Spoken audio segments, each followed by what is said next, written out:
പിന്നെ ഞാൻ village office പോയപ്പോഴേ നമ്മളെ കാതർക്കാൻ്റെ മോൻ ശരീപ്പ് അവിടെ ഉണ്ടായിരുന്നു. അപ്പോൾ ഓനെന്തോ പേപ്പർ റെഡിയാക്കാൻ വേണ്ടി വന്നാണ്. അപ്പോൾ ഈ വരുന്ന മറ്റന്നാളേ മോന് ദുബായിക്ക് പോവുകയാണ്. അപ്പോൾ എന്നോടും കൂടിയിട്ട് അങ്ങോട്ട് ചെല്ലാൻ വേണ്ടിയിട്ട്. അപ്പോൾ നമുക്കൊരു ദിവസം പോകണം. അപ്പോൾ എന്താ പറയാന്ന് വെച്ചിട്ടുണ്ടെങ്കിൽ നമ്മളെ ഫൈസലിൻ്റെ ചങ്ങായിയാണല്ലോ.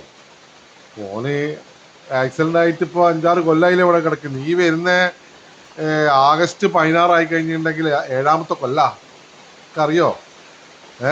ഫോണുണ്ടെങ്കിൽ ഇപ്പോൾ എനിക്കൊരു തുണാകേന്. പ്രായപൂർത്തി ആകുന്നതിന് മുന്നേ വണ്ടി എടുത്തു കൊടുക്കണോ നീയല്ല നിർബന്ധിച്ച്.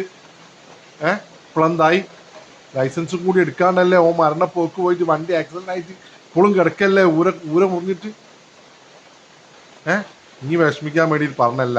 എല്ലാ അമ്മമാരും അങ്ങനെ തന്നെ. ലൈസൻസ് എടുക്കാനാകുമ്പോഴത്തേക്ക് വണ്ടി എടുത്ത് പായിപ്പിച്ചോട്ടെ ചെയ്യാം. എന്താ മോനെ ഇനി എനിക്കറിയോ സ്ഥിതി. എനിക്കൊക്കെ നിങ്ങളോടൊക്കെ പറയാനുള്ളത് എന്താ വെച്ചാൽ, വലിയൊരു ടയർ നിങ്ങൾ ഇത്രയും സ്പീഡ് പോകുമ്പോൾ ഒരു 1/2 ഇഞ്ച് പോലും റോഡുമ്പോൾ ടച്ച് ആകുന്നില്ല. നിയമോ നിങ്ങൾക്ക് അറിയില്ല, സിഗ്നലോ നിങ്ങൾക്ക് അറിയില്ല.